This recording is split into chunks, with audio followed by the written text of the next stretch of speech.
ভুল উত্তৰ কিয় ভুল উত্তৰ চাব 13 কি আমাৰ ভুল উত্তৰ কিয় ভুল উত্তৰ চাব এটা চাব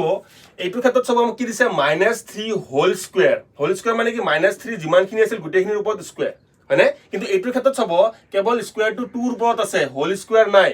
মানে এই হোল স্কয়াৰ বোলা বস্তুটো কিন্তু আমাৰ 2 ৰ ওপৰত নাই মানে এই স্কয়াৰটো 2 ৰ ওপৰতটো আহিব কিন্তু এই স্কয়াৰটো কিন্তু আমাৰ এই মাইনাসৰ ওপৰত নপৰে স্কয়াৰটো যেতিয়া মাইনাসৰ ওপৰত নপৰিব তাৰ মানে এই মাইনাসটো কি হ'ব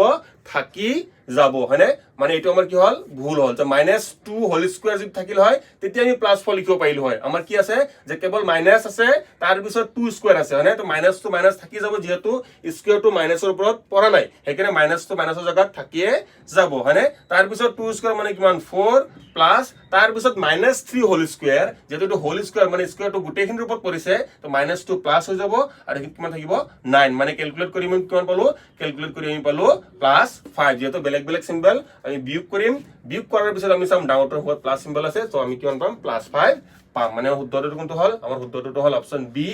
5 মানে ঠিক একাদৰে আউট অফ কোশ্চেন আছে চাব ঠিক একাদৰে আউট অফ কোশ্চেন চাব আমাৰ কি আছে যে -3 স্কয়াৰ প্লাস -5 হোল স্কয়াৰ মানে একে কোশ্চেন এটো হল কিমান হ'ব -9 প্লাস 25 মানে ক্যালকুলেট কৰিলে আমি কিমান পাম 16 আমি কিমান পাম 16 পাম মানে ঠিক একেদৰে এই প্ৰশ্নটোৰ উত্তৰ কিমান হ'ব আপুনি কমেন্ট কৰি জনাব ভিডিওটো ভাল লাগিলে এটা লাইক কৰিব আৰু পাৰিলে শেয়াৰ কৰিব ধন্যবাদ জয় অসম